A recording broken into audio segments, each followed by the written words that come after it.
नमस्कार, मैं विकास श्रीवास्तव एक बार फिर से आपके सामने उपस्थित हूं नई कहानी लेकर। दोस्तों, अपराध है। कुछ अपराधों की वजह आवेश है और कुछ अपराध ऐसे होते हैं जिनके पीछे खतरनाक साजिश शामिल होती है। ये एक ऐसा खतरनाक रोग है जिसमें अपराधी अपना फायदा देखता है और रच डालता है ऐसा षड्यंत्र जिसमें सिर्फ और सिर्फ तबाही और बर्बादी का मंजर नजर आता है। किसी की खुशियां छिन जाती हैं या कोई छीन लेता है।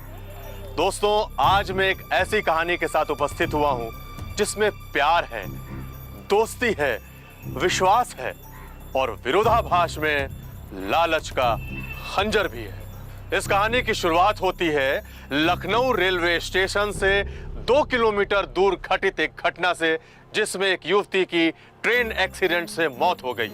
किसी ने फोन करके पुलिस को बताया कि रेलवे ट्रैक पर एक जवान लड़की की लाश पड़ी है।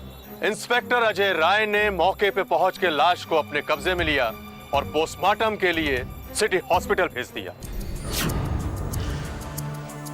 ये लाश हमें रेलवे ट्रैक के पास मिली है और जहां ये लाश मिली है वहीं आसपास के गांव में आप लोग रहते हैं। शायद आप लोगों में से कोई इसकी शिनाख्त कर सके।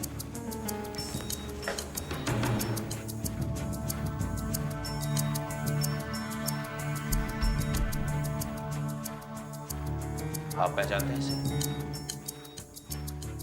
ये आसपास की लड़की नहीं लगती साहब। कि नहीं जानते तो इसे तो हम पहली बार देख रहे हैं। तुम जानते हो? तुम लोग जा सकते हो।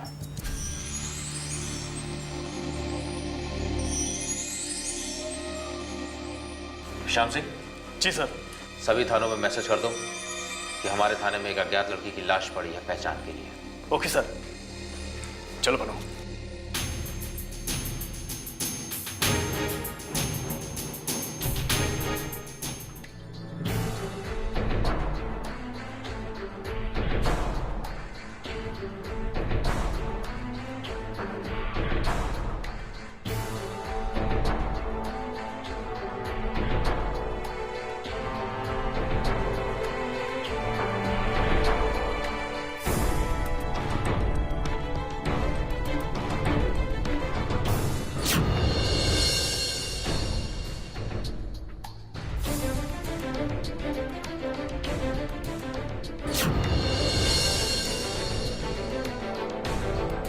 इस घटना से संबंधित संदेश पुलिस द्वारा पूरे लखनऊ में फैला दिया गया ताकि लाश की शिनाख्त हो सके।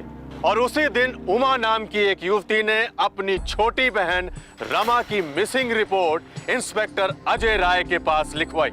अजय राय के पूछने पर उमा ने बताया कि उसकी छोटी बहन रमा सरकारी नौकरी पाने के लिए अक्सर ऐसे लोगों के पास जाती थी जिनकी पहुंच समाज में बहुत ऊपर तक है। लेकिन आज सुबह ही विवेक नाम के किसी आदमी ने उमा को फोन करके यह बताया कि रमा ने लखनऊ से 2 किलोमीटर दूरी पर आत्महत्या कर ली है। जी सर। ये सर मुझे रिपोर्ट मिल गई है सर। Okay sir. इंस्पेक्टर साहब। जी कहिए। मेरी बहन रमा कहाँ है? उसने सुसाइड क्यों किया है? वो आपकी बहन है? जी हाँ, वो मेरी छोटी बहन है। I am sorry. अब बैठिए। बताइए ना इंस्पेक्टर साहब, कहाँ है मेरी बहन? देखिए, हमने डेड बॉडी को लाश घर भेज दिया है। आप थोड़ा सब्र से काम लीजिए। भानु। जी सर। एक गिलास पानी ले आना। आप सब रखिए, हम आपके साथ हैं। मैडम, आपको कैसे मालूम पड़ा कि आपकी बहन ने आत्महत्या की है? फोन पर विवेक नाम के एक आदमी ने फोन किया। उसने मुझे बताया कि लखनऊ स्टेशन से थोड़ी दूर पर रेलवे ट्रैक पर रमा की लाश मिली है। उसने आत्महत्या की है। ये सुनकर मैं घबरा गई और दौड़े दौड़े थाने चली आई। जिस नंबर से फोन आया था वो नंबर?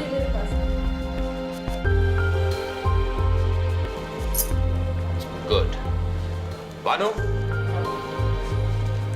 इस नंबर को सर्विस में डलवाओ। Okay sir. और सुनो, सर्विस प्रोवाइडर कंपनी से इस नंबर की डिटेल निकलवाओ। Okay sir. फटाफट ये काम करो, श्याम सिंह से बोलो कि गाड़ी निकाले। ओके हमें सर। लाश में जाना है। Okay sir. चलिए मैडम।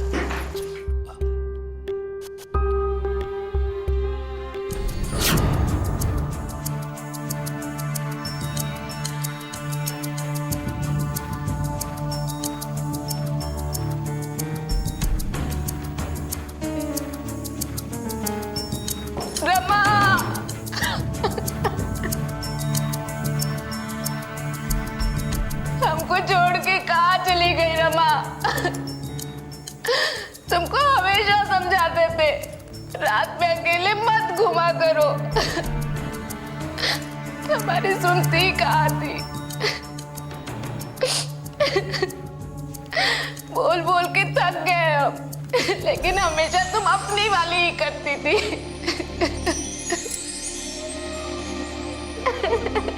चुप हो जाइए मैडम, जो होना था वो हो गया। पोस्टमार्टम के बाद डेड बॉडी आपको दे दी जाएगी। अब कहाँ जाना है इंस्पेक्टर साहब? हमें आपका बयान लेना है, तब तक डेड बॉडी का पोस्टमार्टम भी हो जाएगा। आइए।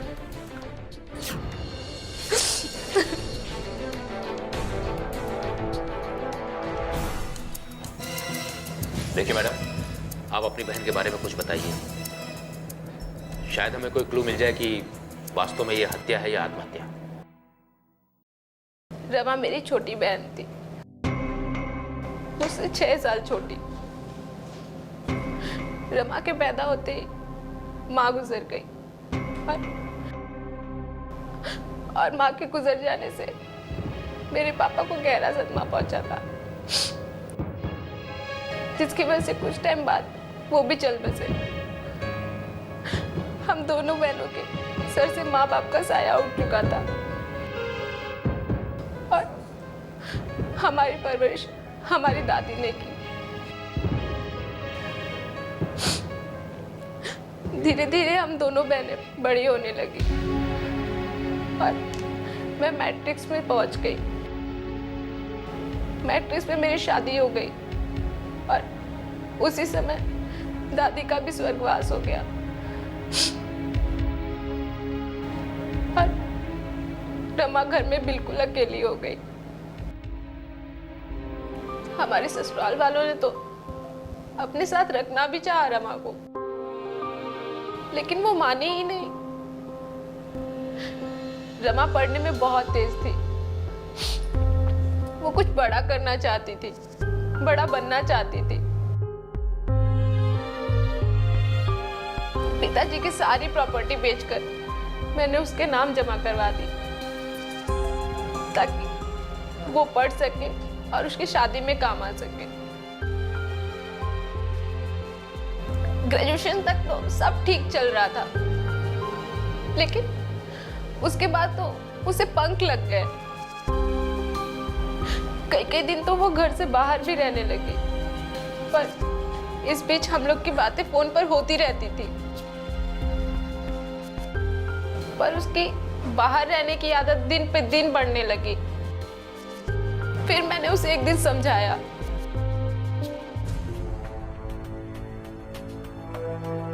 रमा, कहाँ थे अब तक? दीदी, आप तो जानती हैं कि मुझे पढ़ाई करनी होती है। सहेली के साथ पढ़ाई कर रही थी। अगर तुम्हें सहेलियों के साथ पढ़ाई करनी है तो दिन में क्या करो? जमाना बहुत खराब है। एक अकेली जवान लड़की घर से बाहर रहेगी तो लोग क्या कहेंगे? हमें अपने स्वर्गीय माता पिता की इज्जत का ख्याल रखना चाहिए। दीदी, तो क्या हम रात को गुलछर्रा उड़ाने जाते हैं? हम पढ़ाई करने जाते हैं, पढ़ लिख कर बड़ा आदमी बनना है और बहुत आगे जाना है। आगे जाने के लिए इज्जत तो दांव पर नहीं लगाई जाती रमा। दीदी, हम छोटी सी बच्ची नहीं है, अपना भला बुरा समझते हैं। आप हमें ज्यादा ना समझाओ। दिमाग खराब हो गया तुम्हारा। एक तो हम तुम्हें समझाए जा रहे हैं, ऊपर से तुम उल्टा हमें ही डांट रही हो। हम तुम्हारे भले के लिए ही। बस, हमने कहा ना कि हम अपना भला बुरा समझते हैं। हमें संभालने की जरूरत नहीं है। आप अपना घर संभालो, हम पहले से संभले हुए हैं।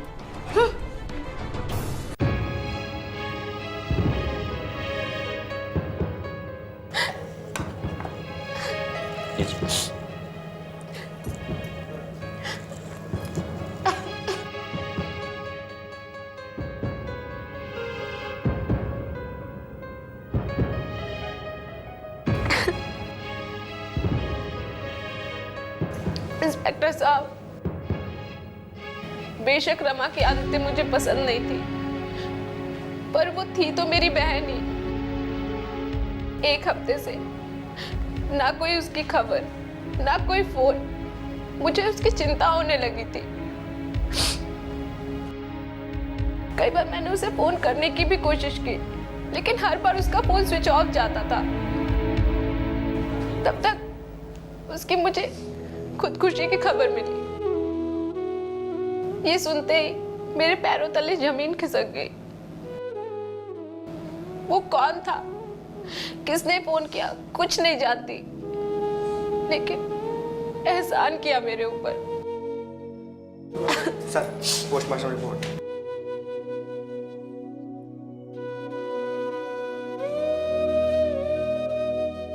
मैं चलती हूँ, मुझे हॉस्पिटल से रमा की लाश पे ले जानी है। रुकिए, अब क्या हुआ इंस्पेक्टर साहब, क्यों रोक रहे हैं?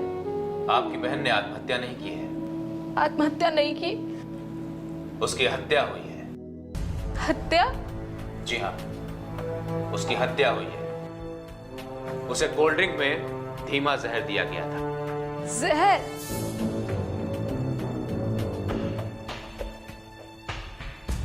मिल गया। जिस आदमी ने फोन करके ये बताया कि रेलवे ट्रैक के पास लाश पड़ी है, उसका नंबर भानु, रजिस्टर लेकर आना तो। लाया।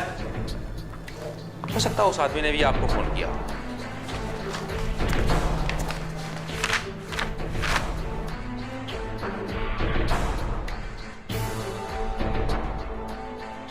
वो नंबर आप फिर से एक बार बताइए तो। 94648294। गुड, यही नंबर इसमें दर्ज है। मान लो अगर उसे पुलिस स्टेशन का नंबर नेट या कहीं से मिल गया हो, लेकिन उसे उमा देवी का नंबर कहां से मिला हो? जाहिर सी बात है, रमा के मोबाइल से। मर्डर उसने किया है या नहीं, ये तो अभी क्लियर नहीं है, लेकिन ये इस केस की अहम कड़ी है। उसी से पर्दाफाश होगा कि रमा उन्नाव से लखनऊ क्यों और कैसे आई। हेलो, यस, मैं इंस्पेक्टर अजय राय बोल रहा हूं। जी बोलिए। ओके सर, मैं एक्शन लेता हूं। जी। श्याम सिंह। जी सर। एक नंबर बोल रहा हूं, नोट करो। जी, नंबर बोलिए सर। 979494 9494 8401। 01। और सुनो, इस नए नंबर की लोकेशन ट्रेस करो। ओके? जी सर।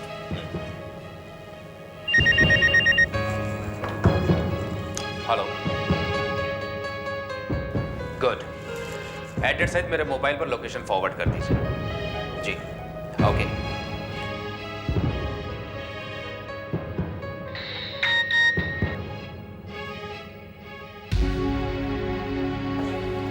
श्याम सिंह, जीप निकालो। होटल के मैनेजर से डुप्लीकेट चाबी लेके आए। जी सर, लाओ। ओके।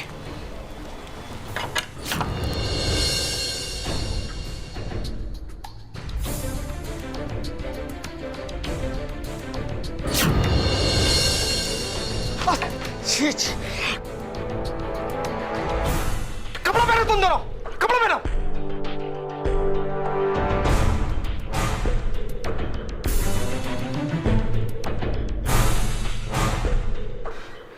अरेस्ट कर लो इन दोनों को, अरेस्ट करो।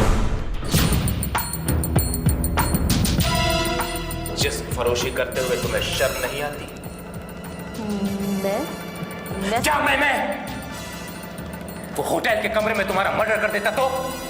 लेकिन सर, विवेक मेरा मर्डर क्यों करेगा? वो मुझसे बहुत प्यार करता है, मैं भी उससे बहुत प्यार करती हूँ, अपनी जान से भी ज्यादा। सुन रहे हो श्याम सिंह? वो इनसे बहुत प्यार करता है, इनके लिए जान दे सकता है। क्या तुम्हें लगता है कि वो तुम्हें सचमुच प्यार करता है? हाँ सर, विवेक मुझसे सच्चा प्यार करता है। वो मेरा 3 लाख का बीमा भी करवाने वाला था। मैंने मना किया तो उसने बोला कि कमाना मुझे है, तुम क्यों टेंशन ले रही हो, भर दूंगा मैं। और वो कह रहा था कि बीमा कराने के बाद मैं तुमसे शादी भी कर लूंगा। अच्छा, कब कर रहे हो शादी? यही इसी साल 3-4 महीने बाद। 4-5 महीने? मतलब तुम्हारी मौत का समय अभी सर्टेन नहीं हुआ है? ये क्या कह रहे हैं सर आप? कह नहीं रहा हूं, बता रहा हूं। ऐसे ही उसने एक मर्डर किया है तभी हमने उसे अरेस्ट किया है। क्या? यस मिस तरन्नुम, शायद आपने सोचा होगा कि पुलिस की रेड पड़ी है जिसमें आप उसके साथ पकड़ी गई है। जी सर। जाओ। श्याम सिंह। जी सर। Okay sir. तरन्नुम, जी सर। प्यार करना कोई जुर्म नहीं है, लेकिन ये जान लेना जरूरी है कि तुम जिसे प्यार कर रही हो वो भी तुम्हें वाकई प्यार करता है या नहीं। कहीं तुम अपने आप और अपने माँ बाप को धोखा तो नहीं दे रही। मेरी इस नसीहत को ध्यान में रखना, आइंदा ऐसा कदम मत उठाना। जाओ। जी सर। शालिनी, अभी तक तो मैं तुक्का मार रहा हूं, लेकिन अगर विवेक ने मर्डर किया है तो मेरा अगला तीर निशाने पर लगेगा, ये मेरा विश्वास है। चल चल, तुझे साहब ने बुलाया। लेकिन मुझे अरे चल बैठ। आइए आइए विवेक जी, आपकी पार्टनर ने तो सब कुछ बता दिया, अब आप क्या कहते हैं?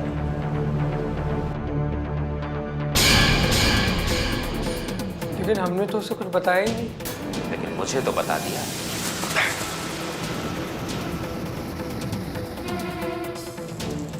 एक काफी है या और सेवा करूं? चल बक्के मशीन की तरह।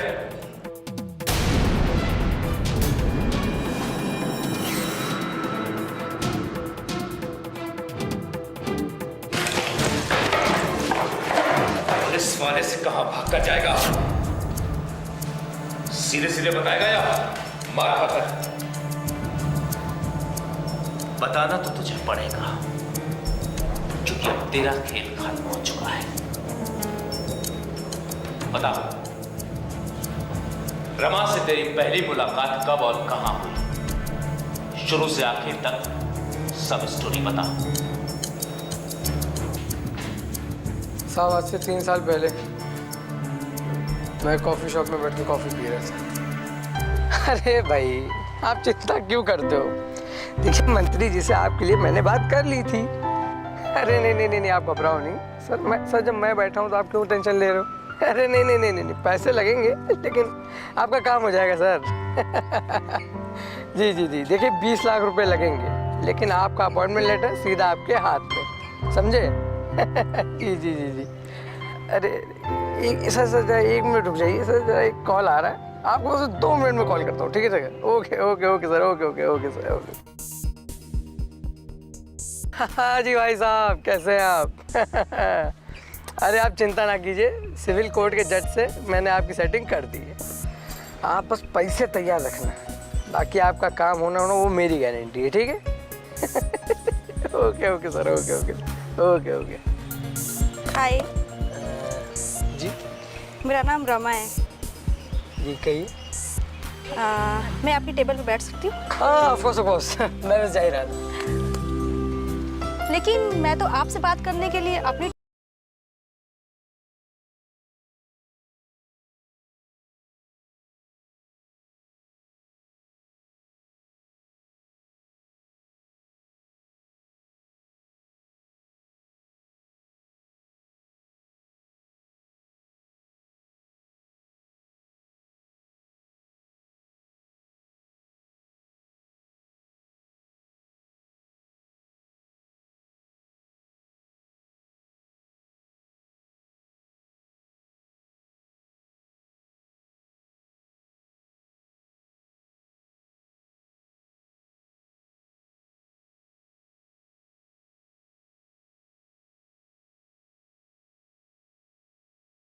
कुछ कीजिए ना।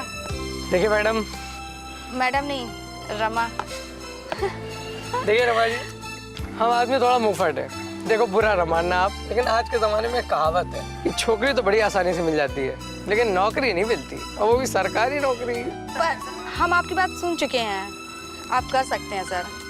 ठीक है, तो आपके जो सर्टिफिकेट्स जो भी हैं आप मुझे व्हाट्सएप कर देना, फिर देखते हैं क्या हो सकता है।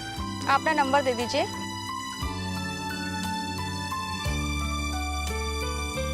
हाँ, थैंक यू।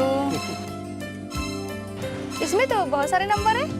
सब हमारे ही हैं। ठीक है सर, मैं आज ही अपनी डिटेल भेज दूंगी। श्योर। Thank you, bye.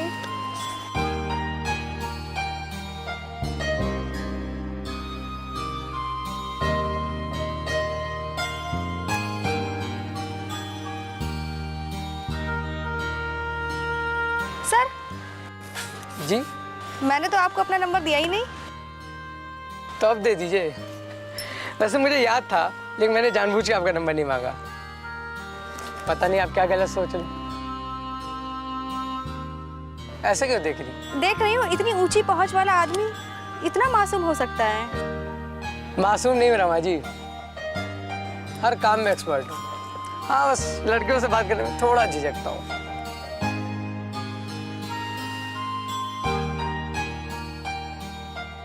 क्या हुआ? नंबर दे दीजिए। हाँ, लिखिए 77550110। Okay, bye, thank you, bye bye.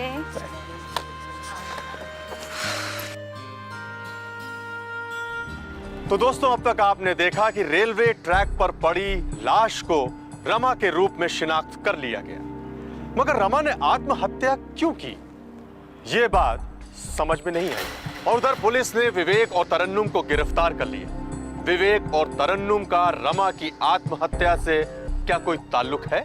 क्या ताल्लुक है, देखेंगे अगली कड़ी में। और इसी के साथ मैं विकास श्रीवास्तव आपसे विदा लेता हूं।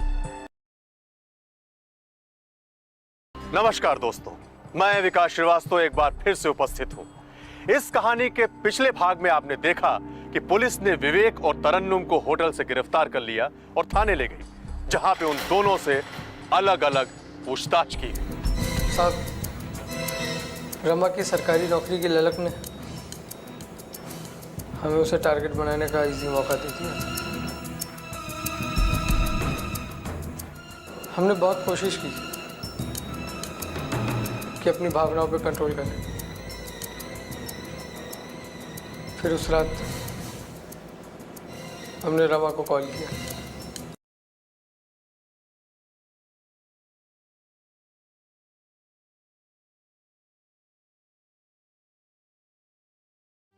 हेलो, मैं विवेक। सर, आप? हमें तो विश्वास ही नहीं हो रहा है कि आप हमें कॉल करेंगे। दरअसल रमा जी, मैंने कुछ इम्पोर्टेंट बात करने के लिए आपको कॉल किया था। हाँ हाँ, कहिए ना सर, हम सुनने के लिए बेताब हैं। बात बन गई क्या? अरे बन जाएगी रमा जी, इसमें क्या है, नहीं बनी तो बना देंगे। दरअसल आपसे कुछ और बात करनी थी। हाँ हाँ, कहिए ना। दरअसल हमें आपसे लव हो गया रमा जी। क्या? जी, हम सही बोल रहे हैं। दरअसल बात घुमा के बात नहीं कर पाता मैं, इसलिए आपसे डायरेक्ट ही बोल दिया। बुरा लगा ना? हमने कहा बुरा लगा ना आपको? विवेक का प्यार मिलना तेरी खुशकिस्मती है रमा। तुरंत हाँ कर दे, किस्मत चमक जाएगी। अरे तू सोच, जिसकी पहुंच इतने बड़े लोगों से, वो क्या नहीं कर सकता। आपने जवाब नहीं दिया रमा जी। आपको बुरा लगा ना? अरे नहीं नहीं,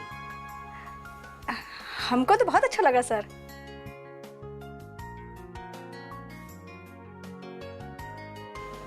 हेलो हेलो सर, हेलो।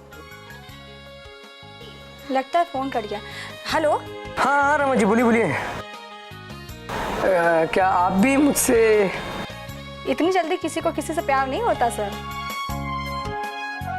लेकिन हमें हो गया सर। कल फैमिली रूम में मिलते हैं। फैमिली रूम में? मतलब मेरा मतलब होटल फैमिली रूम में लंच करते हैं साथ में। एड्रेस आपको मैं मैसेज कर दूंगा। Okay sir.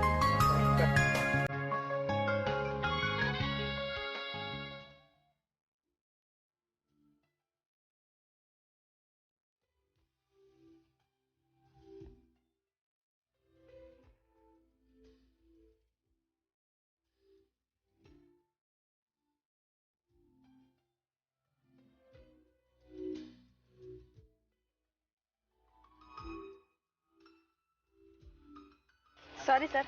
अरे सर मत कहिए रमा जी, सिर्फ विवेक कहिए रमा जी। सर कहेंगी तो लोग सोचेंगे बॉस हो। अरे आप बैठिए ना, खड़ी क्यों? जी जी। तो आप भी रमा जी मत कहिए, सिर्फ रमा कहिए। क्या लोगी? जो आप पसंद करेंगे वही हमें भी पसंद होगा। हेलो बेटा।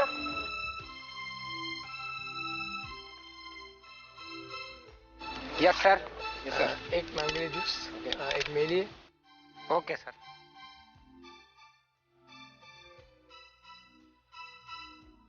सच कहूँ रमा जी, आपको देखते ही मैं अपना दिल दे बैठा था। अब इसमें हमारा क्या कसूर है, आप समझ रही हैं ना?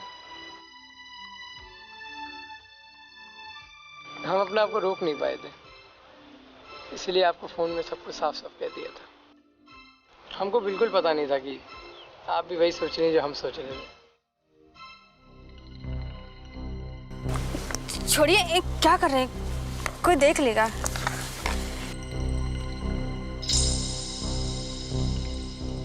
तो कहीं और चलते हैं। और जो ऑर्डर दिया है वो इसका पेमेंट कर देते हैं। फिक्र मत करो, ये सब छोटी मोटी बातें होती हैं। बोल दूंगा किसी भिखारी को खिला देगा। Hello waiter. Yes sir. Yes sir.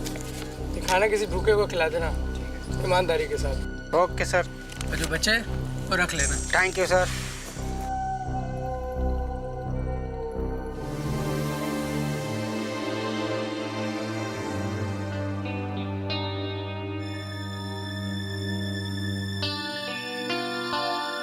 काफी हैसियत वाली लगती है। बड़ा ही सुंदर मकान है आपका। पिताजी की यही एक निशानी है। और कुछ नहीं? नहीं, मेरा मतलब है कि पिताजी ने हम दोनों बहनों के लिए बहुत कुछ छोड़ा था। दीदी की शादी हो गई, वो अपने घर चली गई, और पिताजी की सारी संपत्ति मेरी और उमा दीदी की तो है।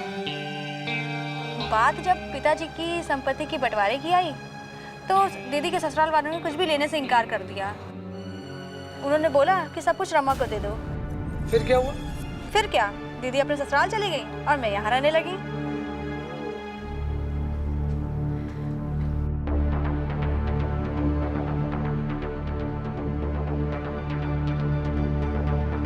क्या हुआ?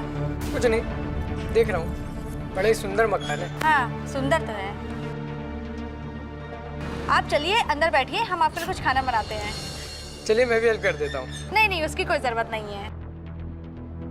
धत तेरी की, खाना तो दूर, मैं आपको पानी पूछना भी भूल गई। अरे नहीं नहीं नहीं, प्यास नहीं।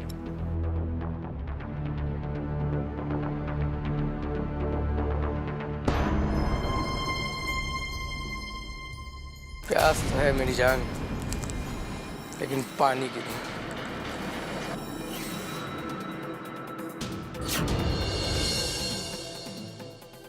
रमा, रमा,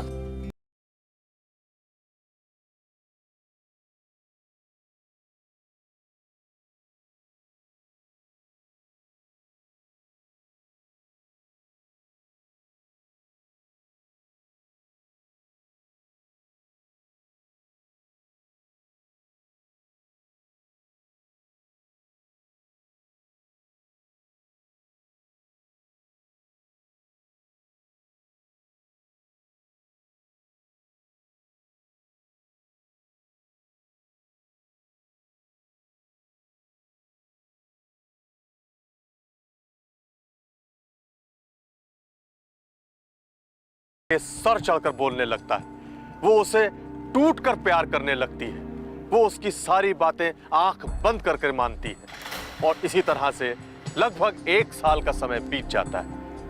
एक रात विवेक बहुत उदास होता है और तब रमा उससे पूछती है,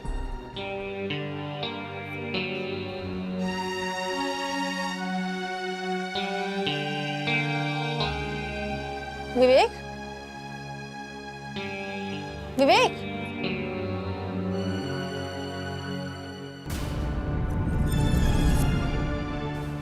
क्या हुआ विवेक? रमा, मंत्री जी से तुम्हारी नौकरी की बात की है। मंत्री जी 20 लाख रुपए मांग रहे हैं। 10 लाख तो है हमारे पास, I mean, मेरे पास, लेकिन 10 लाख रुपए कम पड़ रहे हैं। विवेक, अगर हमने मंत्री जी को पूरे पैसे दे दिए तो नौकरी पक्की? 100%।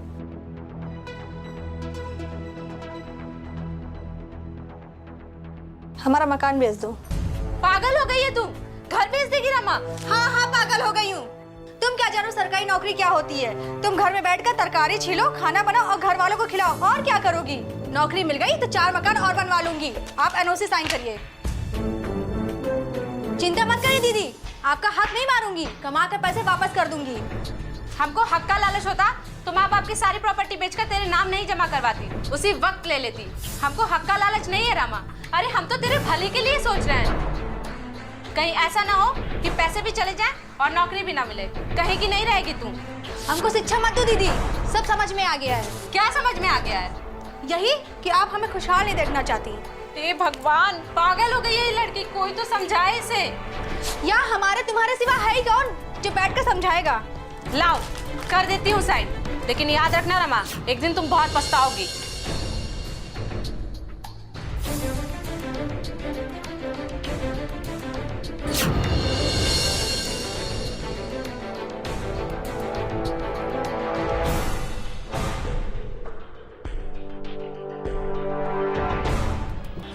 सरकारी नौकरी की लालच में रमा ने अपना मकान बेच दिया। मकान बेचने से जो उसको पैसे मिले उसमें से 10 लाख रुपए मंत्री को देने के लिए उसने विवेक को दे दिए और बाकी के पैसे बचे अपने अकाउंट में डाल दिए। घर से बेघर होकर रमा किराए के मकान में रहने लगी। किराए के मकान में रहते हुए 6 महीने का वक्त बीत चुका था और इतना ही वक्त बीत चुका था मंत्री को पैसे दिए हुए भी, लेकिन रमा को अब तक नौकरी नहीं मिली थी। और तब एक दिन रमा ने विवेक से कहा,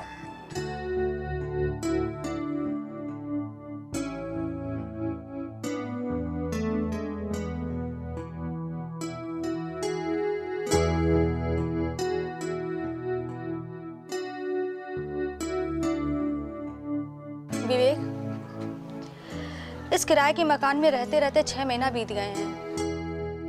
धीरे धीरे जमा पूंजी भी खत्म होती जा रही है। अब तो चिंता होने लगी है। मेरे होते हुए तुम्हें चिंता करने की कोई जरूरत नहीं रमा। चिंता तो नहीं है विवेक, लेकिन एक बात बताइए, मेरी नौकरी का क्या हुआ? और क्या कहा मंत्री जी ने? पैसे दिए हुए भी 6 महीना हो गए। हाँ हो तो गए रमा, लेकिन इसमें बेचारे मंत्री जी का भी कोई दोष नहीं। अब तक तो तुम ड्यूटी भी कर रही होती, लेकिन तुम्हें चिंता करने की कोई जरूरत नहीं। लेकिन इतना डिले क्यों हो रहा है? और आप मंत्री जी को बेचारा क्यों कह रहे हैं? कोई घटना घट गई क्या उनके साथ? घटना तो नहीं रमा, लेकिन हाँ घटना भी कह सकती हूँ। दरअसल मंत्री जी के खिलाफ सुप्रीम कोर्ट ने सीबीआई की इंक्वायरी लगा दी है, इसीलिए डिले हो रहा है। कोई बात नहीं, जब मामला ठीक हो जाएगा तब तो काम हो जाएगा। हाँ बेशक रमा, इसमें कोई दो राय नहीं है। मंत्री जी का रिकॉर्ड रहा है, जिससे भी पैसे लिए उसका काम किया है। अगर काम नहीं हुआ ना तो पैसे वापस कर देते हैं। चलो पैसों की सेफ्टी तो है, पर शादी तो कर सकते हैं ना, उसमें तो कोई प्रॉब्लम नहीं। तुमने तो मेरे मुंह की बात छीन ली रमा। चलो चट मंगनी पट भी आ।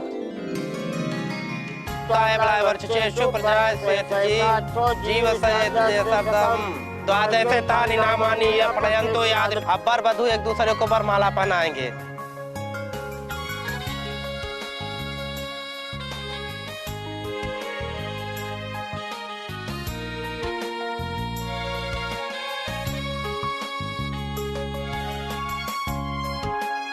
अब शादी संपन्न हो गई। अब आप दोनों लोग भगवान के आशीर्वाद लीजिए।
1 लाख का?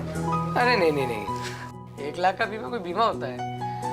कम से कम 2.5-3 लाख का तो क्यों रमा? 2.5 का कर दो सर, बेनिफिट अच्छा है, प्रीमियम कम और पैसा ज्यादा।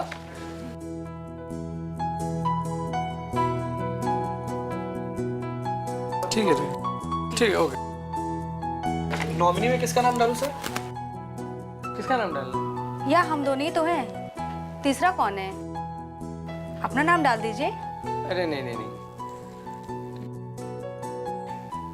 अपनी दीदी का नाम डाल दो ना।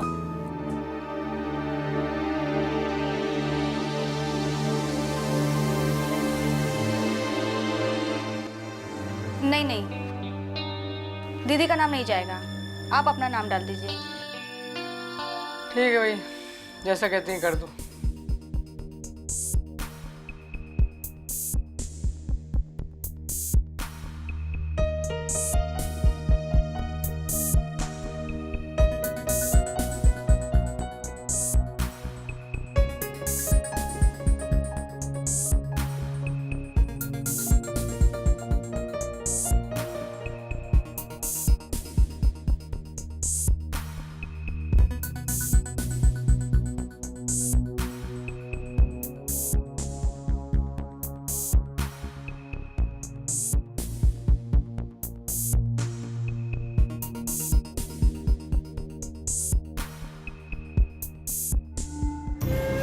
साहब,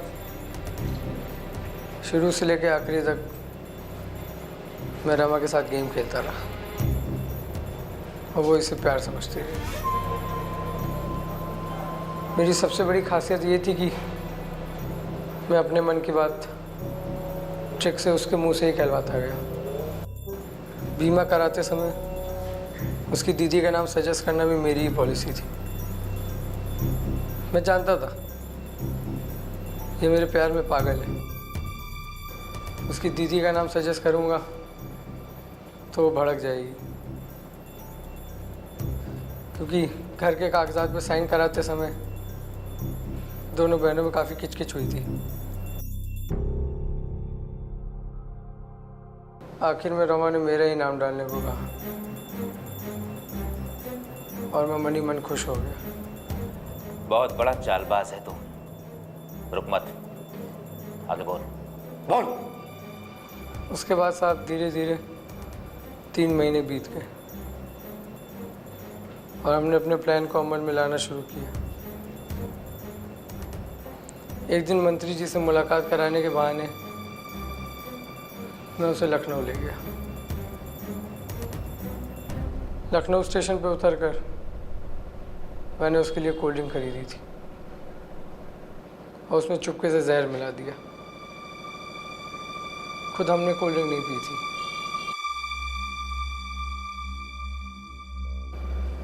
जहर ने अपना असर दिखाना शुरू कर दिया था। वहाँ से पैदल ही पटरी के किनारे चलते हुए हम लोग स्टेशन से लगभग 2 किलोमीटर दूर आ गए थे। तब तक रमा पे जहर का काफ़ी असर हो चुका था। वो शराबियों के साथ लड़खड़ाने लगी थी। तभी मैं देखा वो नाव जाने वाली ट्रेन आ रही थी। करीब आने पर हमने रमा को जोर से धक्का दिया ताकि वो पटरी पर गिरे और शरीर के कई सारे टुकड़े हो जाएं।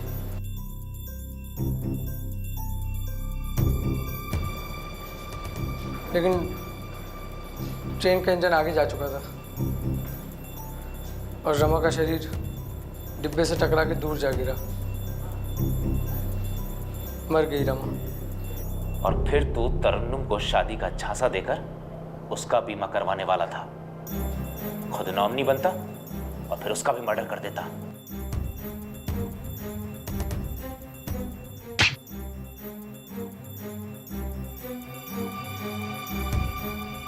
जा रे, तेरी उस बीमा पॉलिसी ने ही तुझ तक पहुंचने का रास्ता दिया। उस बीमा अफसर ने फोन करके कहा,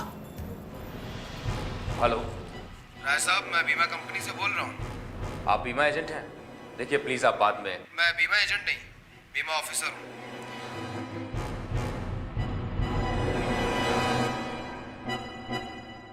व्हाट? नॉमिनी ने क्लेम किया? क्या नाम है नॉमिनी का? विवेक। अच्छा, विवेक। अब देखिए, नॉमिनी ने अपना मोबाइल नंबर क्लेम फॉर्म में सबमिट किया होगा। Yes sir. प्लीज आप मुझे फौरन मैसेज कीजिए। ओके सर, मैं भी करता हूँ। Thank you. बीमा अफसर से मिले तेरे उस नंबर को हमने सर्विस लाइन में डाला और तुझ तक पहुंचे। विवेक, तू शातिर ही नहीं, महाशातिर है। पैसों की खातिर तूने रमा की जिंदगी ले ली कि उस बेचारी ने तुझ पर एतबार किया, सब कुछ कुर्बान कर दिया। तू इतना कमीना निकला। एक मर्डर करके भी तेरी पैसों की भूख कम नहीं हुई। तेरी अगली शिकार तरुणम की थी ना? श्याम सिंह। जी साहब। ले जाओ इसे और चार्जशीट तैयार करके कोर्ट में दाखिल करो। डाल दो हवालात में, जिंदगी भर सड़ेगा तब अकल आएगी ठिकाने। चल। दौलत की लालच इंसान को इतना अंधा बना देती है कि उसको होश ही नहीं रहता कि क्या अच्छा है और क्या बुरा। वो ये भी भूल जाता है कि इसका परिणाम क्या होगा। विवेक ने दौलत कमाने के लिए जब इस गुनाह भरे रास्ते को चुना होगा, तब उसने कदापि नहीं सोचा होगा कि एक दिन ये रास्ता उसे जेल की काल कोठरी तक ले जाएगा। दोस्तों, थोड़े शब्दों में सिर्फ मैं आपसे ये कहना चाहता हूं कि किसी को भी प्यार के नाम पर धोखा मत दीजिए, वरना एक दिन ऐसा आएगा कि लोगों का प्यार से विश्वास उठ जाएगा और सिर्फ नफरत रह जाएगी। तो इसी के साथ इस कहानी को खत्म करता हूं। अगली कहानी में आपसे फिर मुलाकात होगी। तब तक के लिए नमस्कार।